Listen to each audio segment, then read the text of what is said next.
Dans l'étagère de Gilbert Pasqui, un savoir-faire qui a traversé le temps. Tous des rabots anciens, avec des formes différentes. Mais la particularité, c'est que nous, on en a besoin de ces rabots. On travaille encore à la main. Ce charpentier de marine exerce depuis plus de 50 ans. Pour construire et restaurer des voiliers de tradition, il colle, rabote, ponce, découpe le bois à la main. Une passion qui remonte à son enfance. C'est simple, mon père construisait des bateaux à Nice. Et lorsque j'étais gosse, j'allais traîner au chantier, je lui portais le casse-croûte lorsque je n'étais pas à l'école.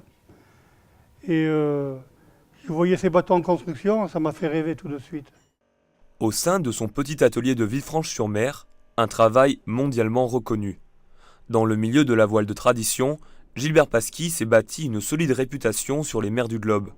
Il se souvient encore de chantiers titanesques. Oh, là, c'est des belles photos. Là. On a fait des travaux très difficiles. Par exemple, en 1994, on venait me chercher pour faire des mâts géants.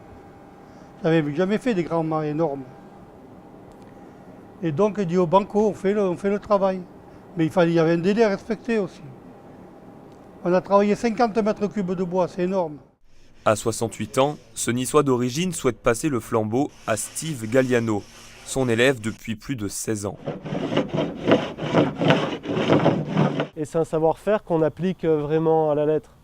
Donc on n'a rien inventé, c'est vraiment un savoir-faire qui est très peu utilisé, on va dire. On apprend de manière différente après avec le temps. Donc on s'affine, on cherche par nous-mêmes. Dans ce métier, l'expérience est primordiale et elle ne vient qu'avec le temps. Pour faire un bon ouvrier, il faut 10 ans. Et après, il faut qu'il se perfectionne. Et toute la vie professionnelle, c'est que de l'apprentissage continuel. Dans quelques mois, le charpentier de marine quittera son métier. Il laisse derrière lui un savoir-faire et une régate qui porte son nom, le Trophée Pasqui.